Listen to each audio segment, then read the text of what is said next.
Good morning, our fellow viewers, and welcome to another edition of Politics and Business on Morning Show here in Abuja. Good morning, Miracle. Hi, good morning, Mr. Shito. Good morning, Abuja, and good morning wherever you're watching us from. How is the weather this morning? Well, I feel really cold. We are both in Abuja. We can feel the way the weather is this morning. So, well, we hope everything will be fine. Yeah, the weather is pretty cold, and I think we'd advise a cup of coffee Wow, this morning. Okay, let's tell the admin to get us a cup of coffee. Okay, so everyone out there, please grab a cup of coffee or tea or something a little bit hot to, tame the temperature of the weather this morning. Okay, Mr. Shito, let's discuss. What would you have to say about the Supreme Court, his dismissal, the Supreme Court who dismissed the lawsuit filed by Ambrose Owuru? That's the Hope. Yes, the Hope presidential candidate for 2019. A miracle. One thing, when I saw the news headlines on Sunday, I think on Sunday, was it? Today's Tuesday, right? Yes, today's Tuesday. Sunday. When I saw the news on some of these, online platforms, that tomorrow President Tinubu will know his fate, whether he's going to continue as the president of this country or not. I just smile like, are you for real?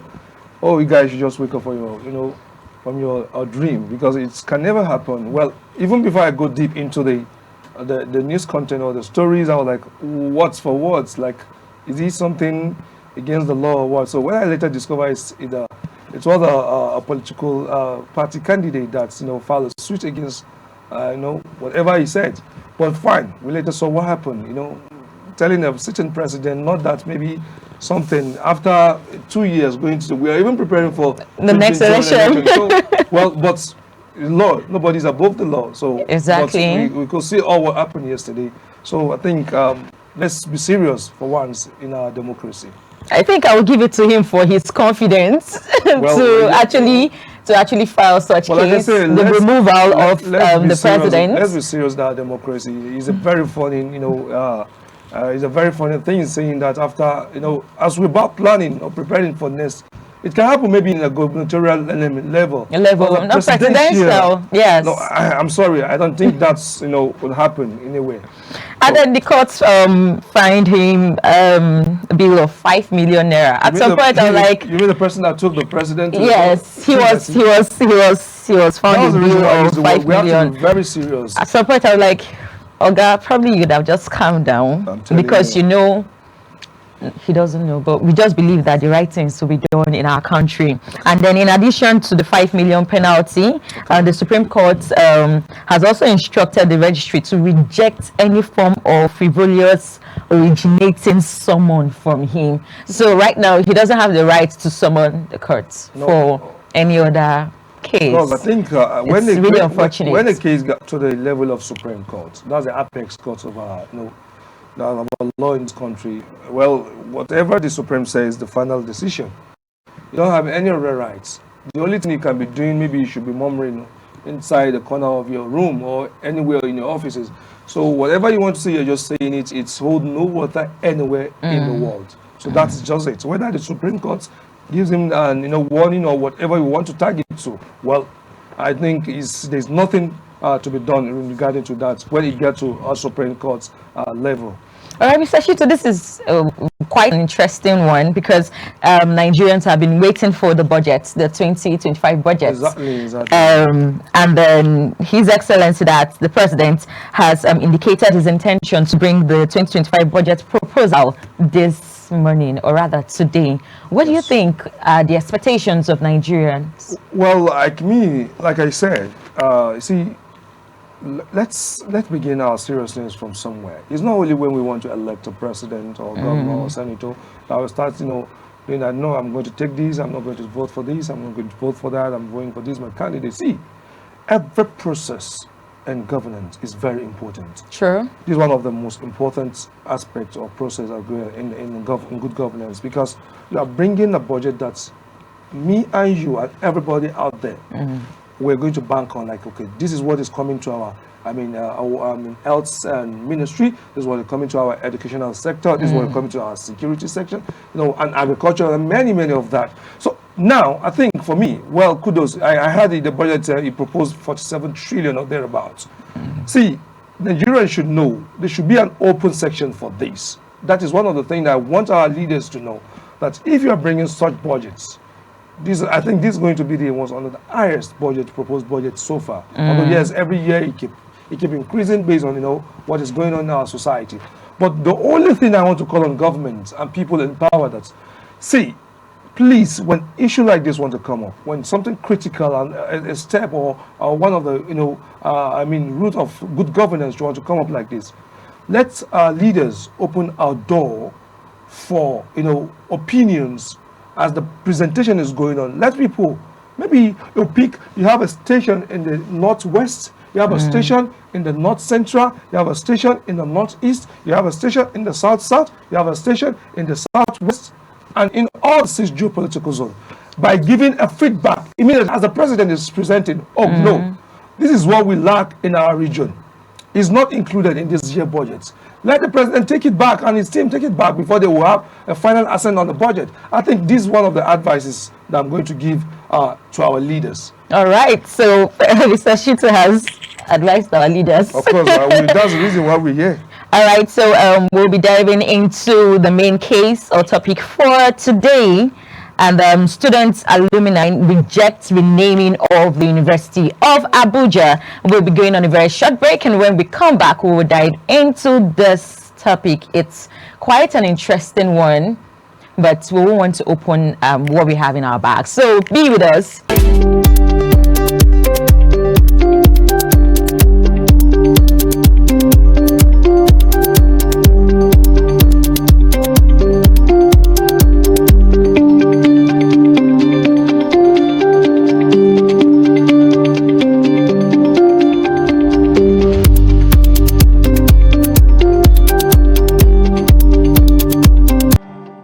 Welcome back. This is Politics and Business Morning Show. You're welcome back. I will be going right into the topic for today, which is students, alumni reject renaming of the University of Abuja. And the Federal Executive Council on Monday approves the renaming of the University of Abuja as Yakubu Gowon University. Mr. Shitu, we have our guest in the house. He's going to be joining us via Zoom. He's Comrade Benga Samson, a coordinator of the University of Abuja, concerned alumni comrade. You're welcome to the show, sir. All right, so while I wait for him to connect, Mr. Shitu, what would you have to say about the change of the renaming of University of Abuja? Well, to me, my opinion might be different from, the convener, the chairman of, the convener of these alumni group of University of Abuja. Well, if the federal government deem it fit or see it necessary to change or to rename it after a leader of this country, that, everybody knows the contribution. Nobody is perfect. And, General Yakubu Gowon is someone that's fought tirelessly and sees that Nigerian will stand. I think if I don't know any other history, I know the history of the Biafra. If he he stood firm that no, we are not going apart. We are not going to separate. We are not going to have division in this country. That alone, is something commendable. And I think the NYSC, if I'm not mistaken, the NYSC, we are all enjoying it today. RNU we've passed through. Exactly. Was brought in, the idea of this great man. You also look into this critically. This one has done well, but we're going to wait for him to hear the reason why he said no. They don't want the school to be renamed after such a leader like that. Maybe, I don't know. Comradeship sometimes can be very, very ideological. And the approach that they do use to tackle issues might be different from the way me and you were going to say it. So that's my point here, a miracle. All right, so thank you, Mr. Shito. I don't know, do we have you on, is the audio okay? Can you hear us, Mr. Samson? Can you hear? Yes, I can. Yeah. Can you hear? Yes, we can hear you. You're Good. welcome to Thank the you. show. Sorry for the technical issues. No problem. Thank you for having me. Okay, Mr. Sampson, good morning once again. Thank you for coming to our show this morning on Politics and Business Television here in Abuja, live in Abuja. Yeah, we saw your press release yesterday after the federal government, declared it that they want to, or they've renamed, the University of Abuja. Recording in progress. General Gawan, Yakubu Gawan. Well, we saw your release that you reject this, you're rejecting it, and you won't take it. Why? Let's know the reason behind that, comrade. Thank you very much. First of all, I must first say the event of nowadays have shown crystally that the Nigerian political leaders are bereft of developmental ideas. They merely run after events or policies that have no significant impact on the lives and well-being of Nigeria. That aside, the issue of University of Abuja is a very critical case, and the federal government's decision to change the name of the university is creating a crisis identity for some of us who are product of the university. And what Mr. Shitu said the other time, that we should honor and respect the contribution of General Yakubu Gowon for keeping the unity of the country. Yes, nobody is disputing that fact. That is why, in many ways, both federal and state government have honored the legacy of General Yakubu Gowon. The NYC headquarters is General Yakubu Gowon's house. Yeah. There is also a road in Asokore named after General Yakubu Gowon. Again, the what's it called? The Plateau State Airport is also named after Yakubu Gowon. What else do they want? If General Yakubu Gowon is so important to the country than all of us, then I think Aso Rock is the best place to be renamed, not University of Abuja. The federal government is trying to create a confusion and a crisis of identity, because for some of us who are graduated from the University of Abuja, if the name is changed today, then we'll be struggling with our identity and our heritage and our common patrimony will be eroded, and which is not going to be auguring well for the graduate of the University of Abuja and the students alike. I felt the policy is the misplacement of priority. General Yakubu Gowon have had enough. He has had enough. And I think if any university should be renamed after him, the University of Jos, where he comes from, should be considered, not University of Abuja. Then another point to note is that no any great university across the world that are public is named after any single individual. The idea of naming institutions or naming university after individual is Nigerian thing, and I think it has nothing to do with quality. It's always a matter of quantity. I felt we believe as a concerned University of Abuja alumni comrade that the Mr. President should reverse the decision. The Federal Executive Council should reverse the decision, because it's not for the best interest of the University of Abuja graduates and students. And we are also a significant stakeholders in the institution, and our interests and concerns should be considered and acknowledged. Thank you. All right, so thank you very much, Mr. Sampson. You spoke so well about identity crisis, and quite all right. When I read this the news, I was also counting places or buildings or awards that have been named after this great man who is General Yakubu Gowon. We have the General Yakubu Gowon House. We have the Yakubu Gowon Streets, right? Of course, yeah. Yeah, we have a lot of Yakubu Gowon. So having a university like University of Abuja named after him to be Yakubu Gowon University is something I think most students of University of Abuja they are clamoring about. I would want to ask, I know that this is not the first university to be named after an individual. We have certain universities.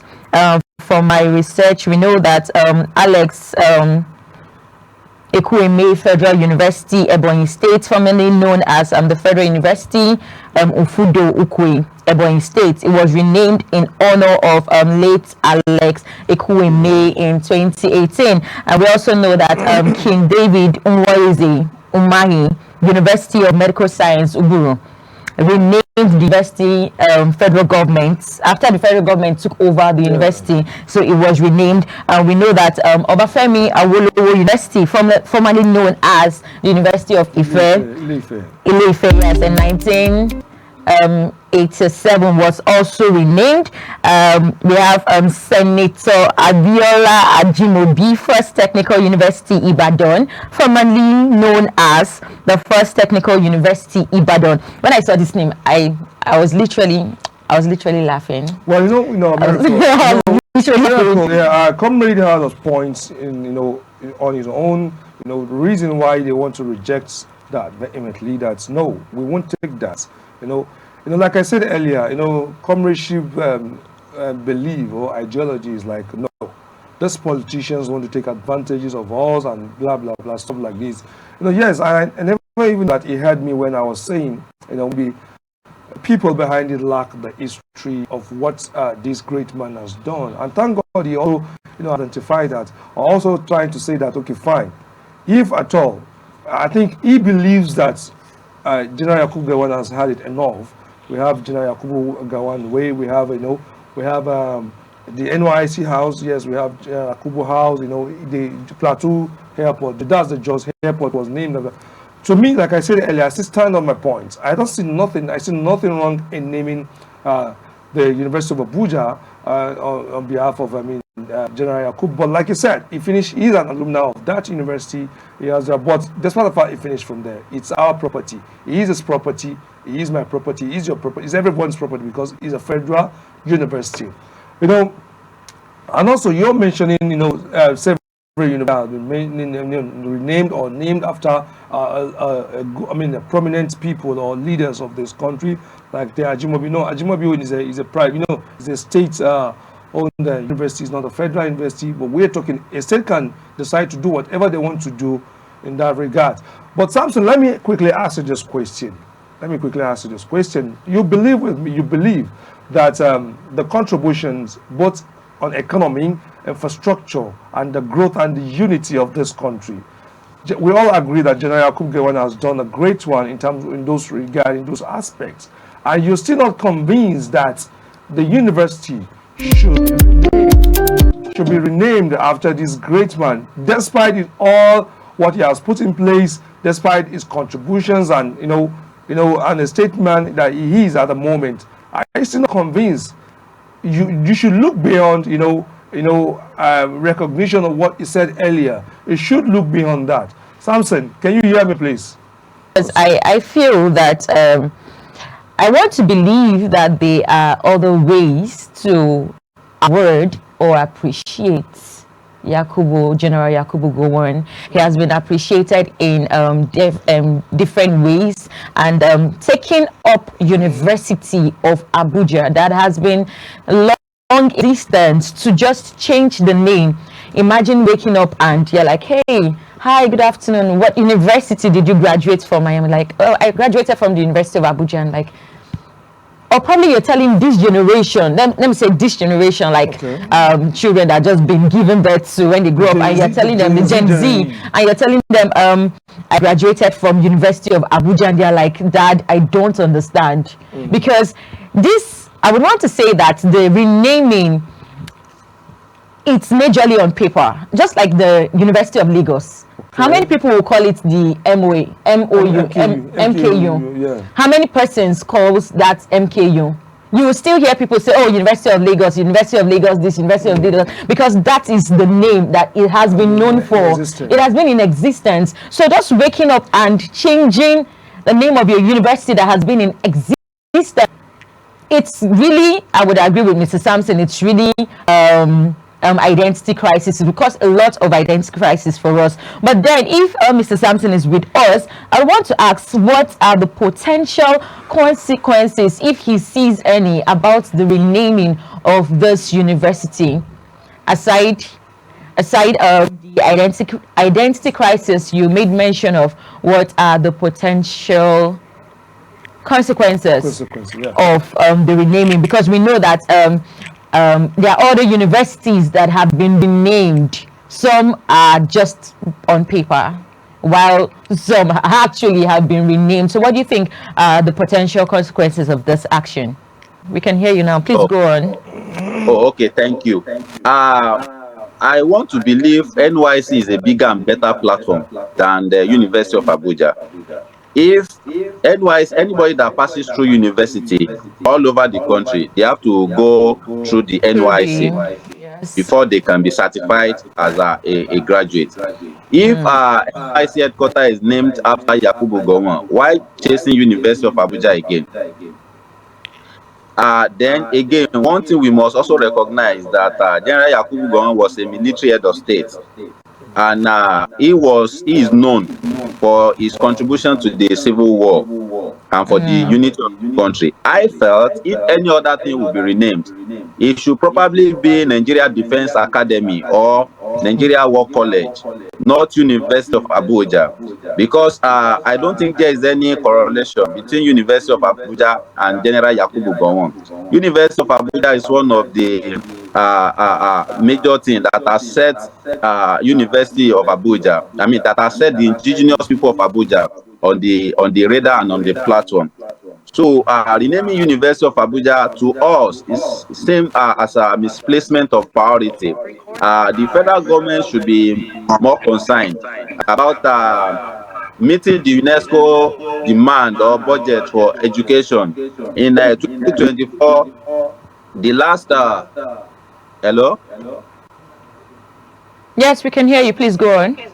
Okay, the last budget, only about 5.6% of our national budget was given to education.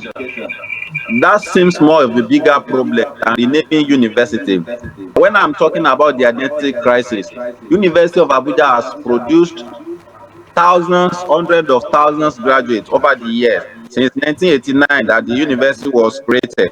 Now, imagine tomorrow, as a graduate of University of Abuja, I want to go back to University of Abuja to get the document. Then I will have to get a document carrying Yakubu Gowon University, and then my original certificate to be carrying University of Abuja. Then I will have to be saying more explanations to justify myself and to explain my real identity. That means my real identity has already been eroded, erased. Then I have to assume or take new identity created by me by the regime of President Ahmed Bola Tinubu. And I also believe that in 2012, when University of University of Lagos was changed to Moshood Abiola University, the current president was a stakeholder in Lagos State as of that time, and he was at the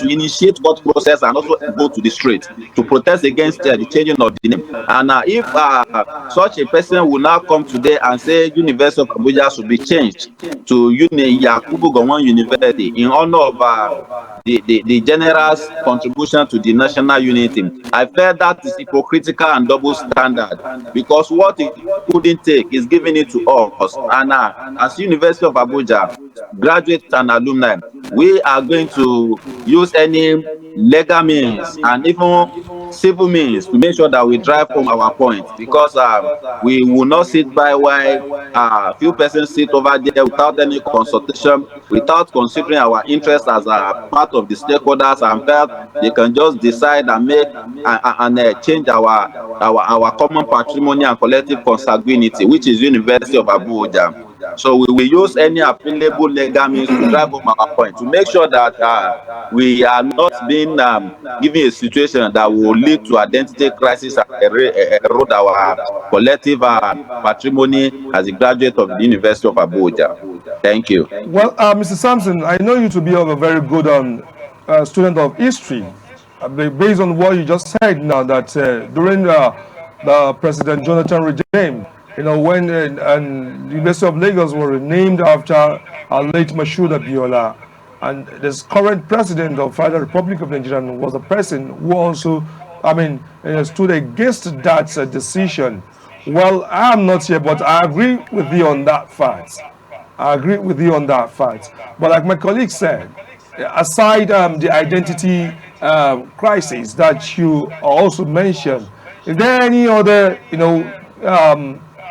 what's it called, disadvantages from to use? Is there any other disadvantages? Let's take a politics aside, because to me, I stand on fine. General Yakubu Gowon deserved it. Although you said earlier that if we want to also, award the General Yakubu Gowon because of his unity, keeping us together, they should also name the Defense Academy on behalf of him, or they should rename that place in his name. Well, that's also a good decision. But aside these things and political, what disadvantages do you see on these developments? I think we should not delve too much on the disadvantage. We should also look at the disadvantage, the advantage of the changing of name. To which advantage? How does changing of University of Abuja improve the standard of living of students or the well-being of students in the University of Abuja? How does it affect positivity? How does it affect the University of Abuja entirely? At least I've been able to bring out a very vital point, which is identity crisis. But it will be very difficult to bring out any positive impact or advantage of changing the name, apart from honoring the legacy, which had already been honored in different fora and different institutions and organizations. And even if the legacy will be honored again, I felt Nigeria Defense College or Nigeria Defense Academy or the War College should be in the best position for that. Or probably they used to have the Yakubu Gowon military barrack. I think they said now Mabila barrack or something. Yeah. Why would they change it? So they should just rename it back to the Yakubu Gowon barrack. They can name any other things that are related to him directly instead of the University of Abuja, because there is no any correlation between University of Abuja and General Yakubu Gowon.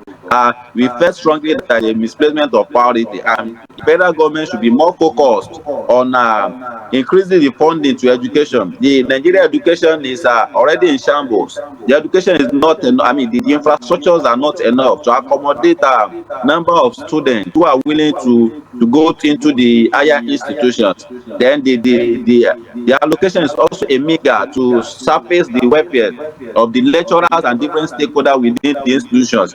So the federal government should be more concerned about how to get rid of educational problem, not changing of names. Changing of University of Abuja name is like living leprosy and following ringworms, which is a very, very unideal situation. And the true leaders should not be seen in that type of scenario, which is not adding any value to the institution, neither to the country. When you look at best universities in the world, they carry their name of their locations: University of Oxford, University of Cambridge, University of Salford, or anywhere across the world. Check the names of the university.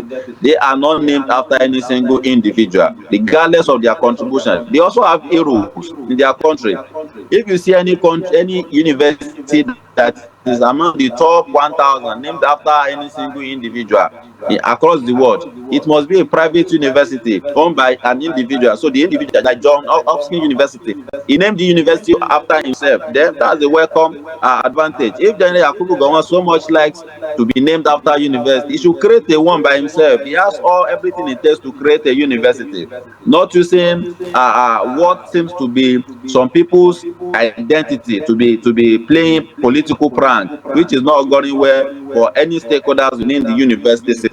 All right, so Mr. Sampson, we wouldn't want to say political prank, but we know that as a concerned alumni comrade, we want to believe that you are not speaking for yourself. Of course. Have you had the opportunity to speak with students, with staff, and people of the University of Abuja? What are their thoughts and concerns concerning this situation? Stakeholder in the prestigious University of Abuja is not satisfied with the decision of the federal government to change the name. Every single stakeholder within the university, we've been having several meetings with the alumni body and reaching out to ASU and people in the academics since yesterday that the information came public. And we are going to have a Congress of Alumni as soon as possible in order to debate the modus of operandi, how to challenge this abnormality, because I could recall that the student of University of Lagos and their alumni took the federal government of Abuja to court and federal government of Nigeria to court in 2012 when the similar incident happened in Lagos. We are also considering that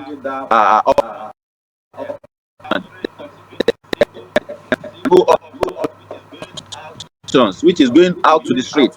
We go to National Assembly, we go to every necessary institutions to drive in a mass in our number to drive home our point, because we have agreed as alumni of University of Abuja that we are not going to fold our arms when our identity is being threatened, when our heritage is being eroded, and we are going to take any lawful means to drive home our point.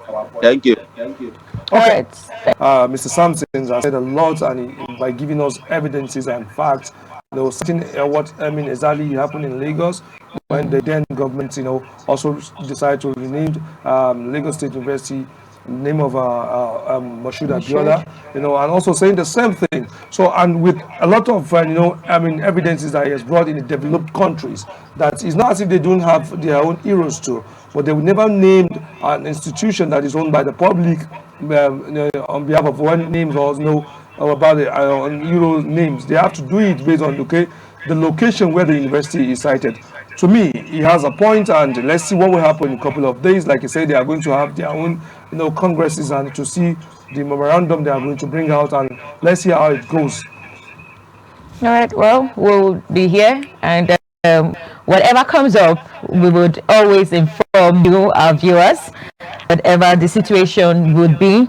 And it's interesting to know that Comrade wasn't speaking for himself alone, but he was speaking based on the series of meetings that have been held by alumni and all. So exciting to know that. So I think let's allow the comrade to so that we can also be preparing for our next our topic for discussion this morning. Comrade Sampson, I don't know if you can hear us here in the studio. We really appreciate your contributions, your inputs and your analysis, your opinion, your stand at the moment, speaking for the whole alumni and the comrades. I know you to be a very strong comrade, and you stand on your words, and that's exactly what you've portrayed this morning here in our studio. And thank you very much. Really appreciate your contributions. Thank you. All right, thank you very much, viewers. We'll be going on a very short break. When we return, we will be taking the newspaper review. So please stay with us.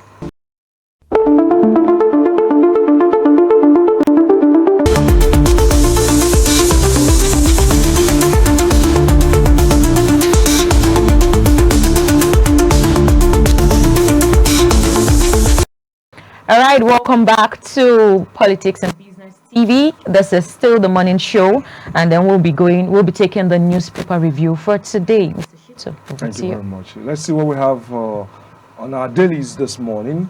We have a Daily Trust newspaper. This is a newspaper from the northern. He said the 100 on the headline: 193 foreigners, 599 suspected Nigerian crypto fraudster arrested.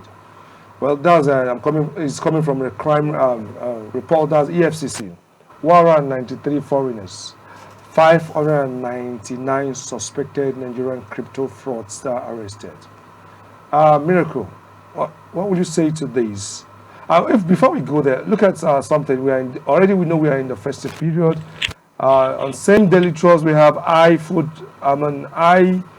prices push inflation to 34.6%. Daily Trust TV shine at that's an award. They win it 4 times award. And yes, the big story on sport, although we have our sport desk, we'll be discussing that. We should have congratulated Nigerians for having these again. That's Lukman Emerged African Best Player of the Year. It's back to back, but just that, the individual was not the person that also retained that, because we had it last year in Nigerian, that's by Victor Osimhen. Now today again, last night, everywhere on social media was very, very tense. We're expecting who is going to be crowned the king of African football. Well, thank God we have that today. We have that again this year, that by Lukman Ademola. He deserves it. I can tell you, he deserves it. For all those of us that watch sport, Miracle, I don't think you watch sports. No, I do not. You might not have much, information about that. But let's come to the main headline of that Daily Trust. That is 193 foreigners and 599 suspected Nigerian crypto fraudsters arrested. What will you say to that, Miracle? Well, I want to give kudos to kudos. Just a kudos to to the security agents in Nigeria for arresting such suspected fraudsters. Okay. Because we know the damage and the hurt crypto fraudsters have been causing in the lives of people, not just Nigerians, but general. So yes, so general. So arresting such number 193 suspected crypto fraudsters.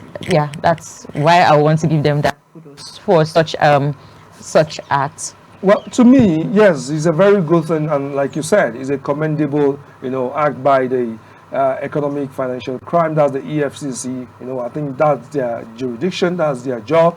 To identify and to pick up these fraudsters that are giving our nation a bad name at the global level and international level, and that's exactly what has done. But the most surprising thing, if let's have the graphics of that, the newspaper again, please. Can we have yes, 193 foreigners. Where are they from? Where are they from? Something is wrong in our country. Our borders, our immigration have been porous, because I don't understand why will this huge number of foreigners be arrested in our country, if I'm not mistaken. Well, maybe when we go deep into the content, the news content of this, we might know where exactly these people have been, grabbed. So let's have the second newspaper, the Nation newspaper. Let's see. Budgets. We talk about that. Budgets 2025 balance revenue. Expenditure borrowing, says Edu. That's a minister of finance. Yes, that's the budget. It's still about the budget of 2025. The balance revenue, expenditure, borrowing, says Edu.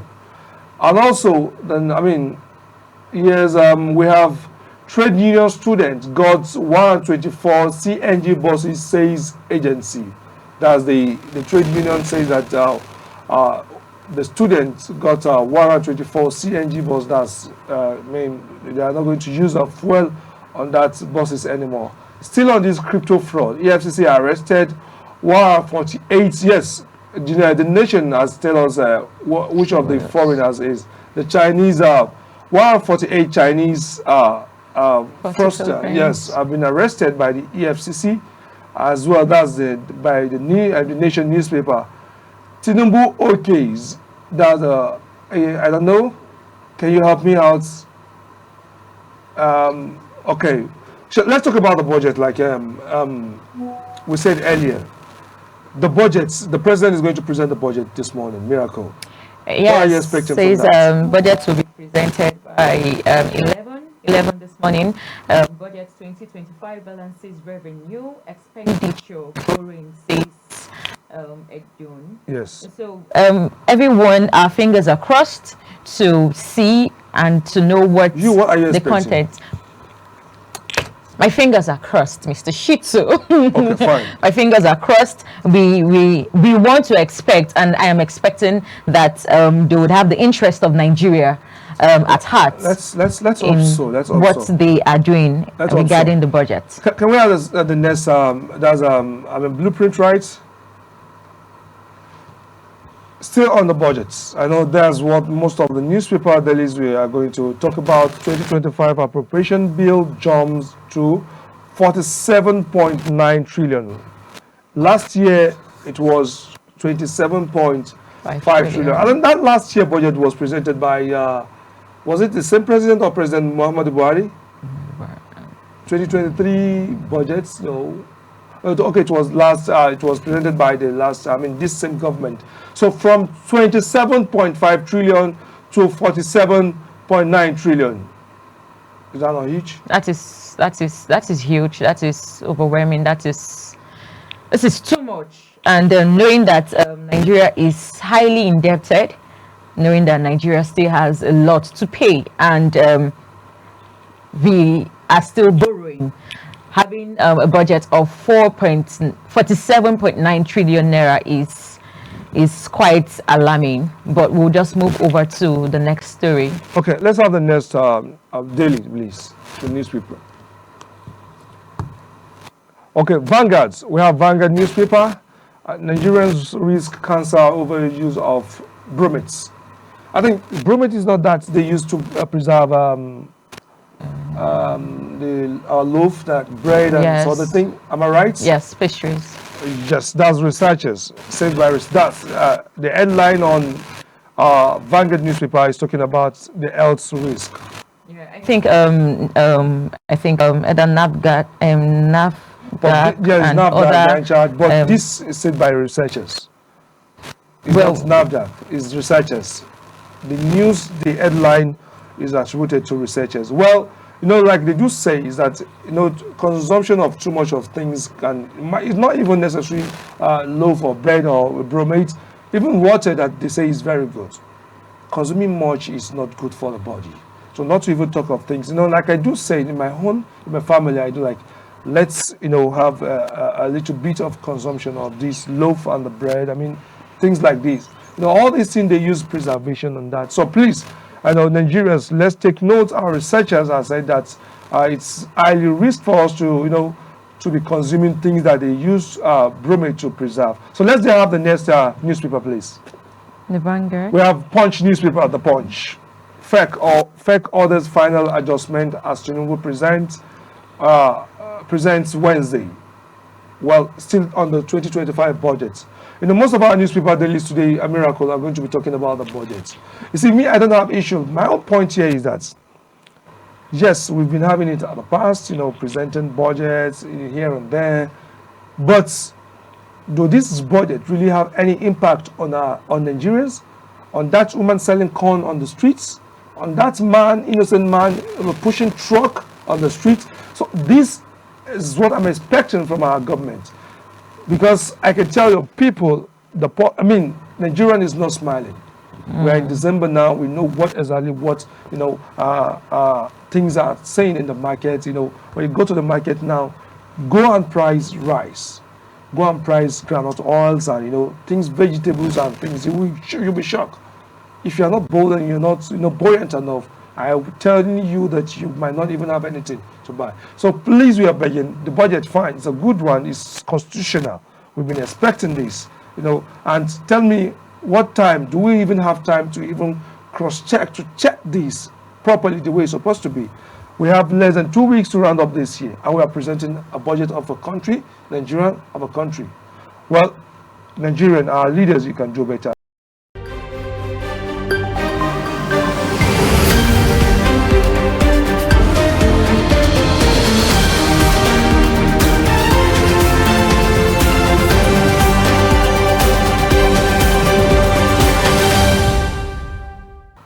right, welcome back from that short break. This is the morning show on Politics and Business TV.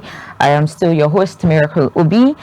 Moving straight to the second topic for today, which is the ECOWAS 6 months grace to Burkina Faso, Mali, and Niger. Can it bring them back? We know that the authority of heads of states and governments of ECOWAS has given Burkina Faso, Mali, and Niger 6 months from January 29th to 29th July 2025 to reconsider their decision to exist this group.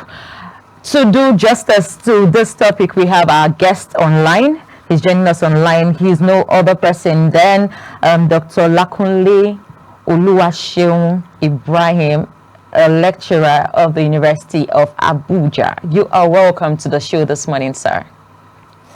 Yeah, thank you. So what's your take on this event, of this issue? What's your take on the 6 months grace period given to these 3 countries? Well, you know, the 3 departing countries were founding members when ECOWAS was established in 1975. And they decided to be founding members because they want an improvement in the economic and political integration of West Africa. So their exit is definitely a huge blow to what was Africa's most developed trade grouping. In fact, you know, over the years, citizens of all ECOWAS countries currently have the right to live and work in all member states, while goods also can circulate freely. The major problem is that, you know, it's going to affect the economic relationship of these countries. Because if these countries now exit ECOWAS, it implies that the rights, the free rights of all citizens of the ECOWAS region, the right they have to live and work in all member states may be affected, which is not a good signal for West African countries. So, as far as I'm concerned, it is a bad signal for other West African countries, and it's going to set a bad template for others, which implies that at any point in time, some of the remaining countries can decide to leave ECOWAS at any point in time.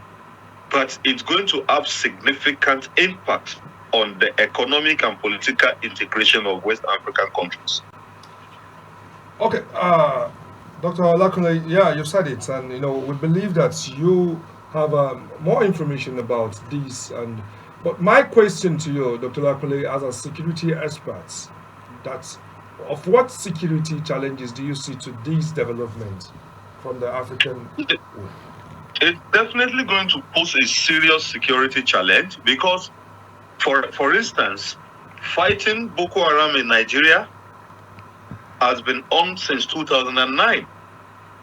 And countries of Niger, to be precise, have been part and parcel of some of the forces that have been fighting insurgency, or let me say terrorism, in Nigeria, because terrorism affects Mali, it affects Burkina Faso, it at the same time affects Niger.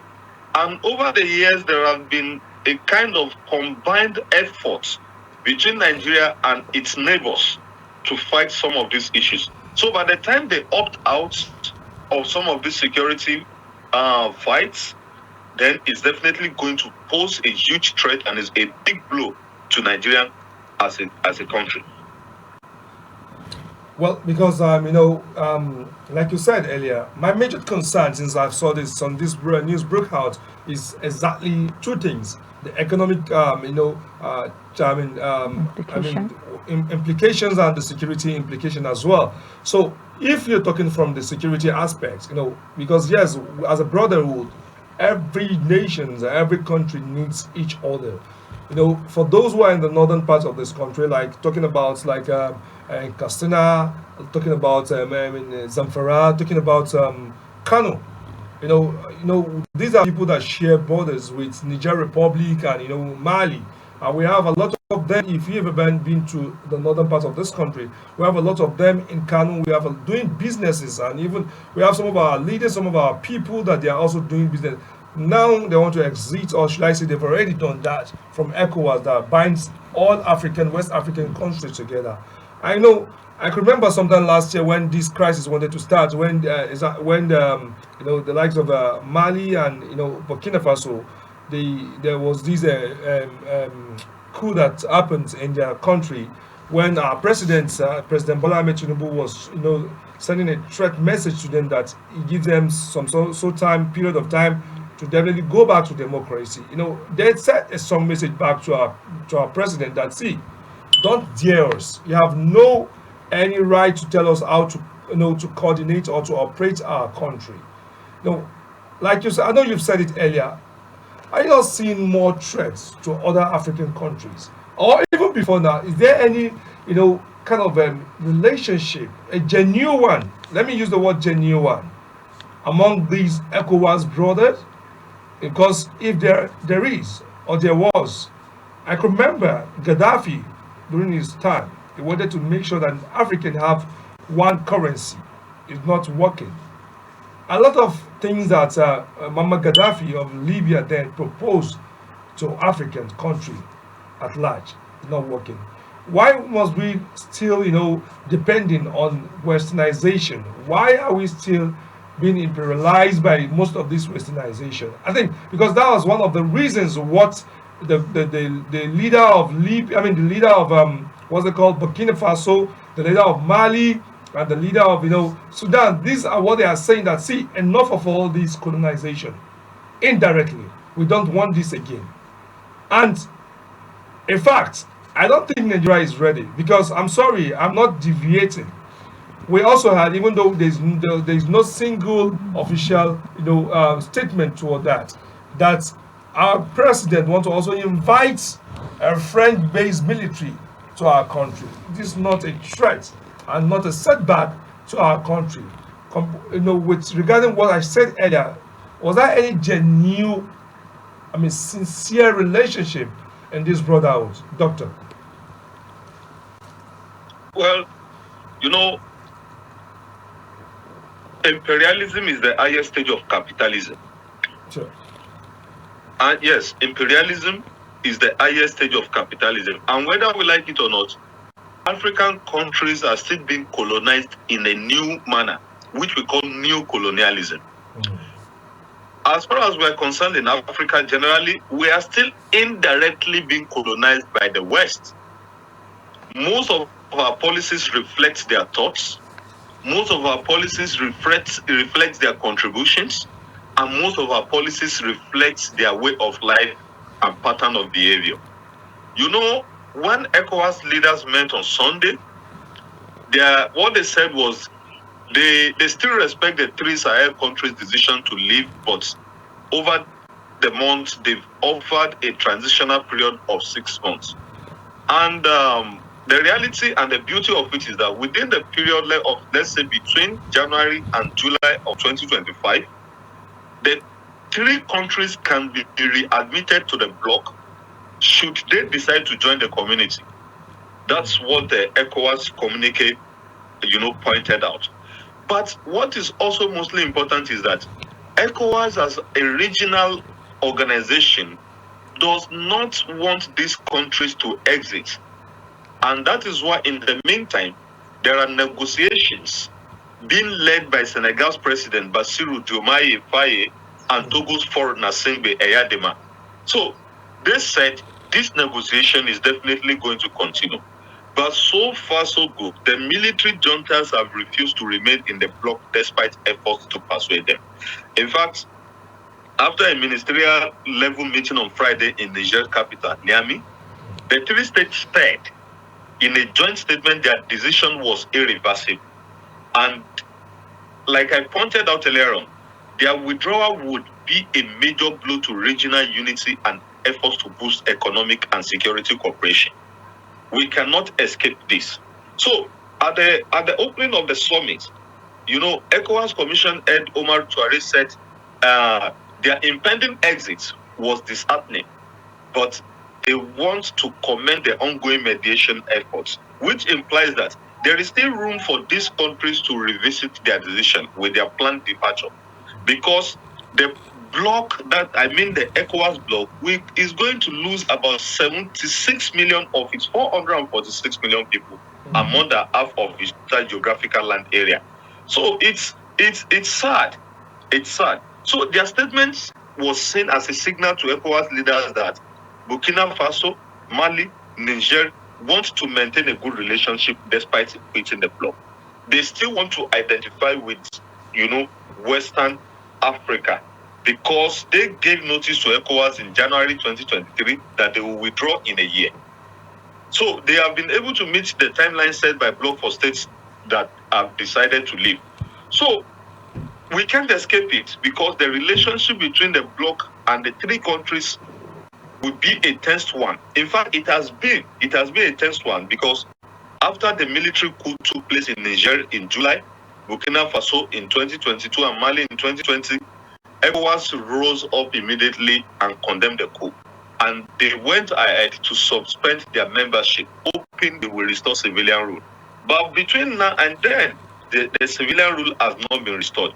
But the coup leaders dug their heels and have pivoted towards Russia, which implies that there is a gradual shift from, in fact, it's the international politics is now playing.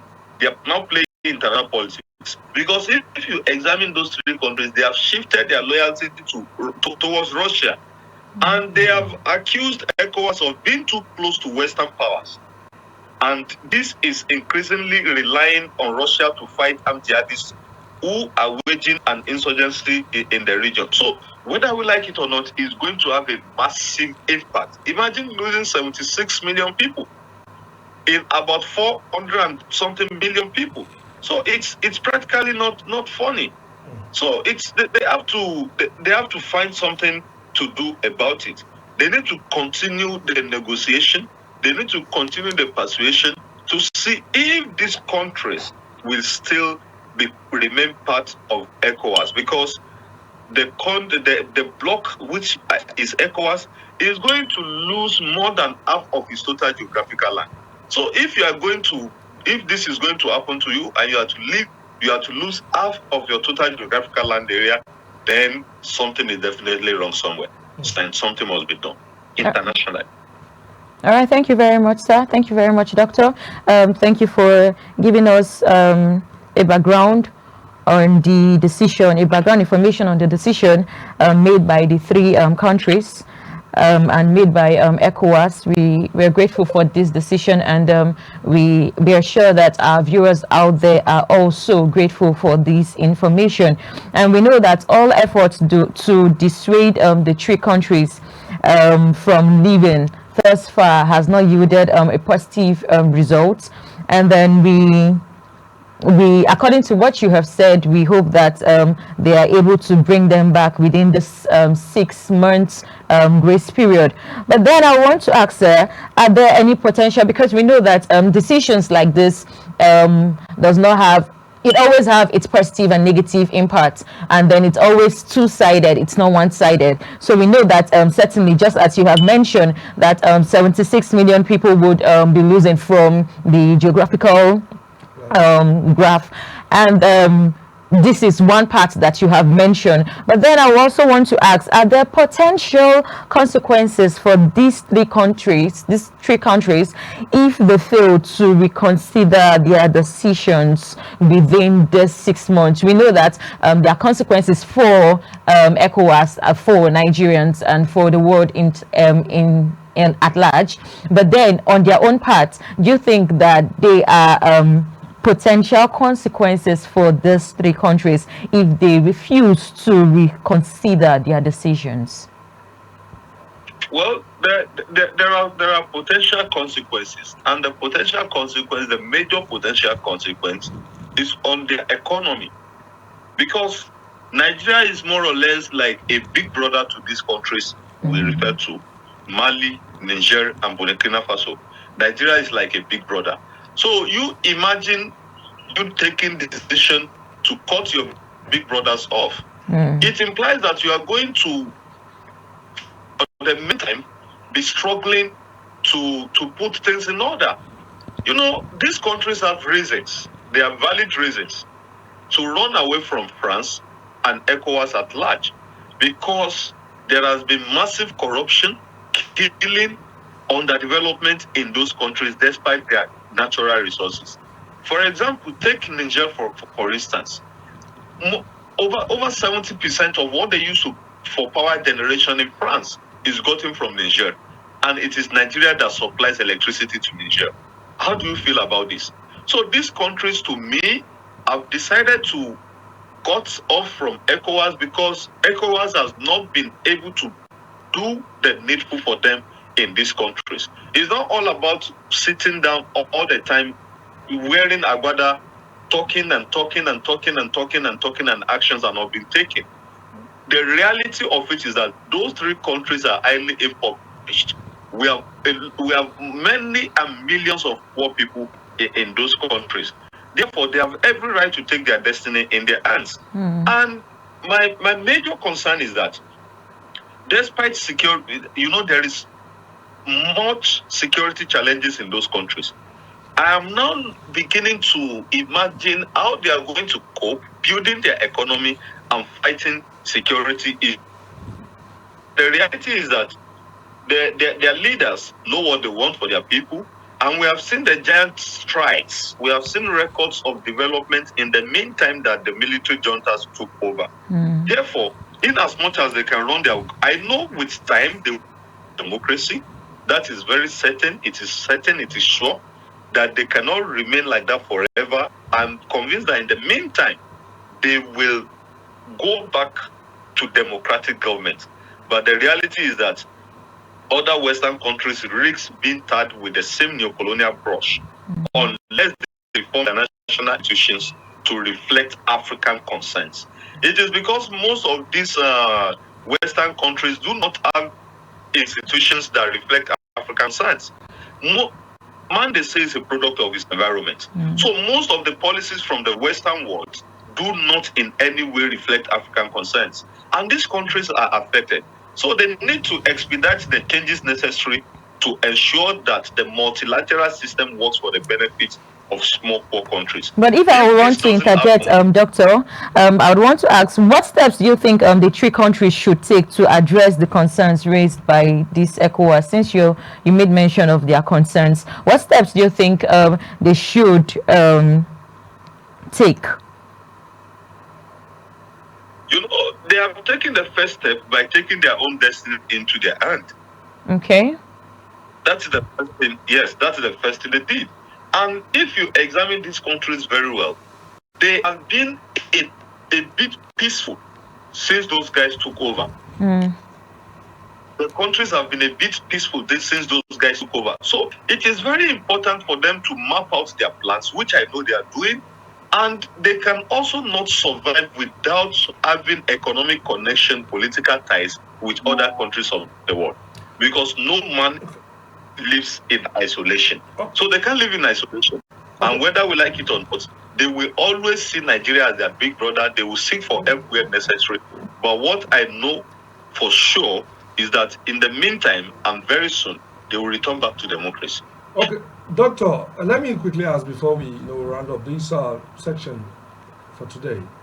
Now, my major concern is my country. I'm talking about Nigeria now, which is part of this ECOWAS. What challenge do you see? Any challenge, coming to my country, to our country, Nigerian?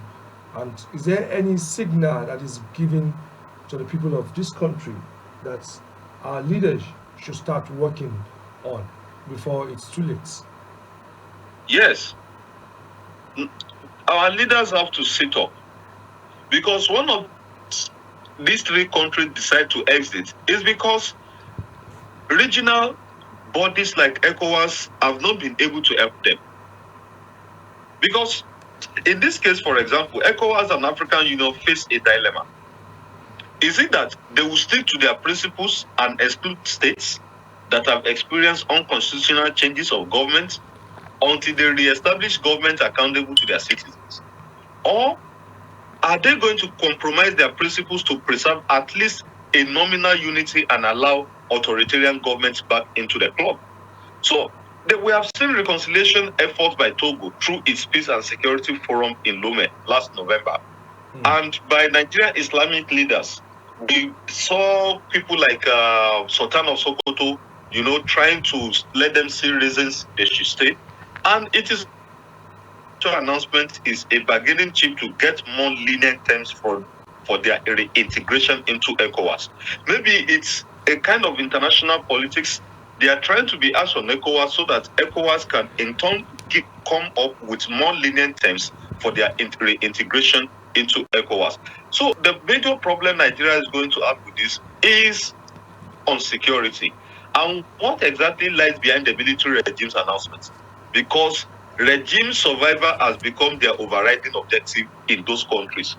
Their explicit intention seems to be undermined, and their principle that African nations should apply standards to each other. So the fact that African governments themselves signed up these principles is as really relevant to insurrectionists who want to retain power, and as to even jihadists who want to seize it. So it's going to have a lot of security implication on Nigeria. It implies that Nigeria may not necessarily, participate in some of these joint border task force and some other things. And that's going to be a huge blow to the Nigerian government. All right, thank you very much, sir. I think this will be the last question due to our time. How do you think the ECOWAS and other regional organizations can work together to promote a peaceful and stable resolution in this situation? How do you think that the ECOWAS and the regional organization can really work together to promote a peaceful and stable resolution to this situation? It is for ECOWAS region and ECOWAS member states to sit up and do the needful always at the appropriate time. What we have observed in this part of the world is that we have policies, good policies, but bad implementation at every time. Until we begin to implement our policies in such a way that it reflects the yearnings of the people of West Africa, we will continue to have some of these issues. It's because this issue poses a serious threat. It poses a serious threat. And it poses, in fact, the risk of potential hostility is very high. So it is very important that when we have policies, especially in ECOWAS communities, we need to implement them in a way that it reflects the nature pattern of the society that we live in. That is the best ECOWAS can do. Outside that, they will continue to have some of these issues, as more countries may come up with military juntas as well. Okay, thank you very much, Dr. Nakole Oluwaseun Ibrahim. He's a doctor at the University of Abuja, and like I said earlier, he's a he's a lecturer in the Department of Sociology, but you can see the perspective in which he gives us the danger that is likely to set in this region, from the security to economic, and which exactly, these two things are very crucial. They are key towards a developing or a country like ours, and exactly what is happening. If you look at the economy, you look at the security. If these two things are not together, there's a problem for a nation. So, Doctor, on behalf of the team here in Politics and Business, we sincerely appreciate and we thank you for your contribution this morning, and thank you very much. We wish you all the best. Thank you. Doctor. All right, thank you very much, sir. Thank you for the background information and your contributions. They are very enlightening. Thank you very much, sir. He made mention of something that we have good politics but bad implementation. Yeah. It was something that really stood out for me while he was speaking. We actually, coming to think of it, I think we do have good politics, we do have good intentions, we do have but bad implementation, bad strategy. Okay, bad strategies, Yeah. Bad implementation, and we just hope that these three countries. We have heard that there are potential consequences of these countries leaving the group, and then we know that it's going to be a big blow to us as Nigerians and other bodies. So we just hope that within the 6 months grace period that they would be able to reconsider their decisions, even though they said it is irreversible. We believe that it can be reversed. Of course. So there is nothing irreversible. Thank you very much, sir. This is all we can take for today's edition of the show. We started with the students alumni reject the naming of University of Abuja. And Dr. Ibrahim too is a lecturer. Yes, he's a lecturer in University of Abuja. A quick one, 1 minute. What would you say? I'm equally an indigenous of University of Abuja. My BSc, MSc, PhD are all from the University of Abuja. That's interesting. A very short one. What will you say? Are you in support of that development or against? I'm completely against the renaming of University of Abuja to Yakubu Gowon University. What is your major reason for being against that? The major reason is that there are people who have had the University of Abuja certificate for the past 30 years. Okay. And this is going to create a kind of administrative bottleneck for people in terms of verification, in terms of certificates, and in terms of international recognition.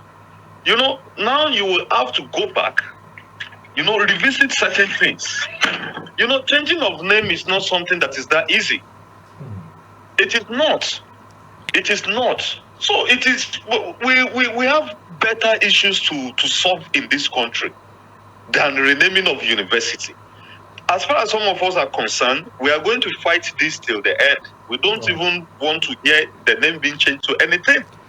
We have started mobilizing, and we are going to fight it with our last blood. Okay, later, Doctor, because of, like we said, that this was a first topic we discussed. So let's just keep us, for as this is going on, let's be knowing whether there's a press conference, there's a development on that.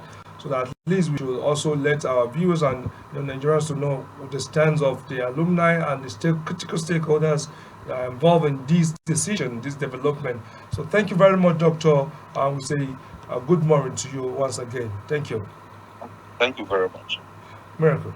All right, so thank you very much, our listeners. Thank you, our viewers. This is all we can take for today. I'm sure you have learned a lot. And on our subsequent editions, we'll be tackling bigger issues. We'll be breaking bigger bones.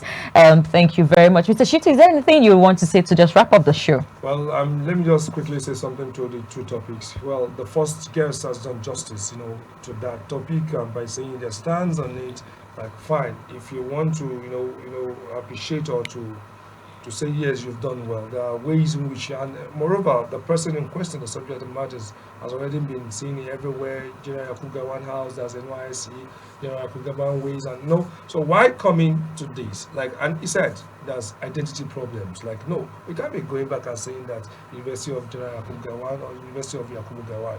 Let them leave it to University of Abuja, and that's exactly what the a lecturer from that university also said. Coming to the second, topic, he has said it all. Look at the economic,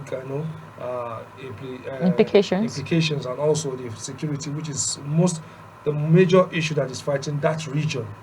People from the jail coming to the Nigerian countries. The border is no more secure. So when we have this again.